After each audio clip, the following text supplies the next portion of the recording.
राम राम नहीं बोलेगा। क्यों? क्योंकि उसे चित्रकोटि ही रटाया गया। एक संत के यहाँ 2 तोते थे। एक तोता उड़ा गया, डकैतों के यहाँ पहुंच गया। उसका काम था पकड़ो, मारो, लूटो, बस इतना ही काम था। दूसरा तोता, आइए बैठिए, प्रसाद पाइए, भगवान की चर्चा करिए। जो जैसा अन्न खाएगा, जैसी संगति में रहेगा, वैसा ही तो बोलेगा। लंकापुरी में रहो, लंकेपुरी के बनोगे। रावण की लंका थी, वहां सभी बिल्कुल रावण की ही तरह बोलते थे। यानी कि कोई बड़े बाप से नीचे की तो संतान ही नहीं थी।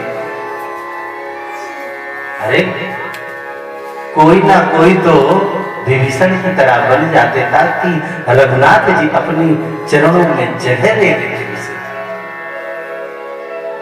लेकिन नहीं करेगा, झुक जाएंगे तो हमारी मर्यादा ही चली जाएगी। अरे भगवान से बढ़कर मर्यादा नहीं होती है। भगवान से बढ़कर मर्यादा होगी? नहीं होगी। अरे मर्यादा भी तो उसी की बनाई है। मीराबाई को लोग कहते थे, अरे मीरा तू क्या करती है? भगवान की इतनी वो करेगी। अरे अपने पति को देख, अपने बच्चे देख। मीरा कहती है, ना कोई पति ना कोई परिवार, मेरे तो गिरधर गोपाल दूसरो ना कोई, जाके सिर मोर मुकुट मेरो पति सोई। मीरा कहती है, ये दुनिया के पति तो आज जन्म लिए हैं, कल मर जाएंगे, लेकिन पति तो ऐसा बनो जो जिंदगी भर सुहागन ही बनी रहो। इसलिए भगवान की शरण ग्रहण करना चाहिए। सुखदेव जी महाराज भी जगत में कल्याणकारी भागवत रूपी फल प्रदान करने वाली ये भागवत यहां पर लेकर, जब राजा परीक्षित के सामने मृत्यु का भय था, मृत्यु उपस्थित थी, उन्हें श्राप लग गया कि 7 दिन में तेरा शरीर छूट जाएगा। उस समय सुखदेव जी महाराज ने उन्हें कल्याणकारी ये श्रीमद् भागवत कथा श्रवण कराई थी। श्रीमद् भागवत संहिता के द्वारा परीक्षित जी के भय की मुक्ति हो गई थी। जैसे ही गंगा तट पर श्री सुखदेव जी महाराज भागवत संहिता का प्रवचन कर रहे थे, विराजमान थे, देवताओं को पता लगा कि राजा परीक्षित को तो एक संत के बालक ने जो है श्राप दे दिया है, उसकी मृत्यु हो जाएगी। 7 दिन बाद वहां पर देवता भी अपना अमृत का कलश लेकर आ गए। परीक्षिते कथा वक्तुम सभाया